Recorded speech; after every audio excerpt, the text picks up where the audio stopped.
Hello ನಮಸ್ಕಾರ. ನಾನು ನಿಮ್ಮ ಆಶಾ. ಇವತ್ತು ನಾನು ನಿಮಗೆ ಒಂದು ವಿಷಯವನ್ನು ಹೇಳಲಿಕ್ಕೆ ಇಷ್ಟಪಡ್ತೀನಿ. ಏನಪ್ಪ ಅಂದರೆ ಒಂದು ಸಿಂಪಲ್ ಟಿಪ್ಸನ್ನು ಕೊಡಲಿಕ್ಕೆ ಇಷ್ಟಪಡ್ತೀನಿ. ಚಿಕ್ಕ ಮಕ್ಕಳು ಅಂದರೆ ಒಂದು 5th to 10th ಮಕ್ಕಳು ಏನು ಮಾಡ್ತಾರೆ ಅಂದರೆ ಸೋಷಿಯಲ್ ವಿಷಯಕ್ಕೆ ಸಂಬಂಧಪಟ್ಟಂಗೆ ವಿಷಯಗಳನ್ನು ಮರಿತಾ ಹೋಗ್ತಾರೆ. ಆ ವಿಷಯಗಳು ಮರಿಬಾರ್ದು ಅಂದರೆ ಏನು ಮಾಡಬೇಕು, ಆ ಪೇರೆಂಟ್ಸು ಏನು ಮಾಡಬೇಕು ಅನ್ನೋದನ್ನು ನಾನು ನಿಮಗೆ ಈ ವಿಡಿಯೋದಲ್ಲಿ ತೋರಿಸ್ತಾ ಹೋಗ್ತೀನಿ.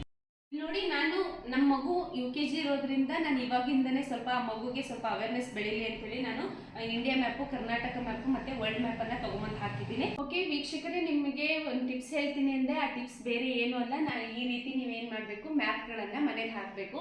ಕರ್ನಾಟಕ ಮ್ಯಾಪು, ವರ್ಲ್ಡ್ ಮ್ಯಾಪು ಮತ್ತು ಇಂಡಿಯಾ ಮ್ಯಾಪನ್ನು ಹಾಕಬೇಕು.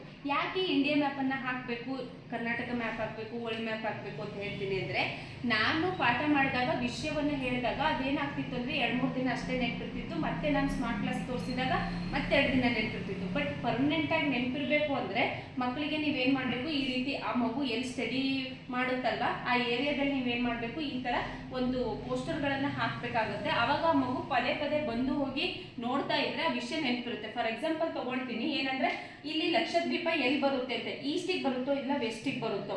ಆಸ್ ಇಟ್ ಈಸ್ ಅರಬ್ಬಿ ಸಮುದ್ರ, ಬಂಗಾಳಕೊಲ್ಲಿ, ಹಿಂದೂ ಮಹಾಸಾಗರ ಆಗಿರ್ಬೋದು, ಮತ್ತು ಇಲ್ಲಿ ನೈಬರಿಂಗ್ ಕಂಟ್ರೀಸ್ ಆಗಿರ್ಬೋದು.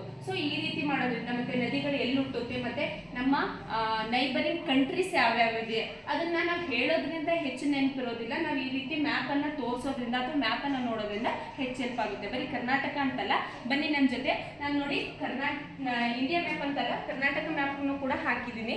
ಕರ್ನಾಟಕ ಮ್ಯಾಪಲ್ಲಿ ನಮ್ಮ ಡಿಸ್ಟಿಕ್ ಯಾವುದು, ನಮ್ಮ ಡಿಸ್ಟಿಕ್ನ ಎಷ್ಟು ಡಿಸ್ಟಿಕ್ ಇದ್ದಾವೆ ಹೌದಲ್ವಾ, ಅದೇ ರೀತಿ ನಮ್ಮ ಡಿಸ್ಟಿಕ್ಕಿಗೆ ಹತ್ತಿರವಾಗಿರುತ್ತೆ ಲಕ್ಷದ್ವೀಪ ನಮ್ಮ ಯಾವ ಡಿಸ್ಟಿಕ್ಕಿಗೆ ಹತ್ತಿರ ಆಗಿದೆ, ಅಥವಾ ಕೋಸ್ಟಲ್ ಏರಿಯಾಕ್ಕೆ ಬರುವಂತಹ ಡಿಸ್ಟಿಕ್ಗಳು ಯಾವುವು, ಇವೆಲ್ಲದೂ ಕೂಡ ನೆನಪಾಗ್ತಾ ಹೋಗುತ್ತೆ. ಅದೇ ರೀತಿ ನಾನು ವರ್ಲ್ಡ್ ಮ್ಯಾಪ್ ಕೂಡ ಹಾಕಿದ್ದೀನಿ. ನೀವು ನೋಡಿರ್ಬೋದು, ವರ್ಲ್ಡ್ ಮ್ಯಾಪಲ್ಲಿ ನಮ್ಮ ಕಂಟ್ರಿ ಎಲ್ಲಿ ಬರುತ್ತೆ ವರ್ಲ್ಡಲ್ಲಿ, ಈಸ್ಟರ್ನ್ ಹೆಮಿಸ್ಫಿಯರಲ್ಲಿ ಬರುತ್ತೋ ಅಥವಾ ವೆಸ್ಟರ್ನ್ ಹೆಮಿಸ್ಫಿಯರಲ್ಲಿ ಬರುತ್ತೋ, ನಾರ್ತರ್ನ್ ಹೆಮಿಸ್ಫಿಯರ್ ಅಥವಾ ಸದರ್ನ್ ಹೆಮಿಸ್ಫಿಯರಲ್ಲಿ ಬರುತ್ತೋ ಅನ್ನೋದನ್ನು ನೀಟಾಗಿ ಐಡೆಂಟಿಫೈ ಮಾಡಿ.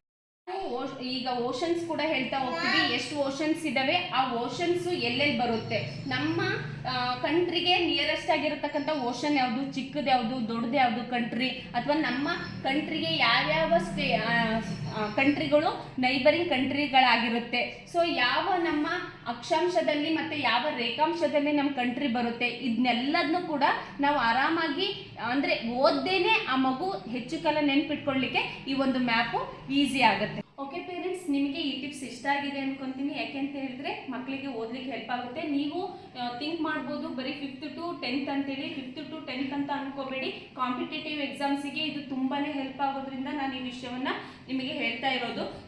ಈ ಒಂದು ವಿಡಿಯೋ ನಿಮಗೆ ಇಷ್ಟ ಆದರೆ ಶೇರ್ ಮಾಡಿ, ಕಮೆಂಟ್ಸ್ ಮಾಡಿ, ಮತ್ತು ಈ ಒಂದು ಚಾನಲ್ಗೆ ಸಬ್ಸ್ಕ್ರೈಬ್ ಆಗಿ. ಅದು ಅಲ್ಲದೆ ನೀವು ಈ ಚಾನಲ್ಗೆ ಸಬ್ಸ್ಕ್ರೈಬ್ ಆಗ್ತಾ ಹೋದರೆ ಅಂದರೆ ನಾನು ಇದೇ ರೀತಿಯ ಎಜುಕೇಷನ್ಗೆ ಸಂಬಂಧಪಟ್ಟಂಗೆ, ಮಕ್ಕಳ ಹೆಲ್ತಿಗೆ ಸಂಬಂಧಪಟ್ಟಂಗೆ ನಾನೇನು ಮಾಡ್ತೀನಿ, ಟಿಪ್ಸನ್ನು ಕೊಡ್ತಾ ಹೋಗ್ತೀನಿ. ಅದಕ್ಕೆ ನಿಮ್ಮೆಲ್ಲರ ಸಹಕಾರ ನಮಗೆ ಮುಖ್ಯ. ಅದಕ್ಕೋಸ್ಕರ ಪ್ಲೀಸ್ ಈ ಚಾನಲ್ಗೆ ಸಬ್ಸ್ಕ್ರೈಬ್ ಆಗಿ.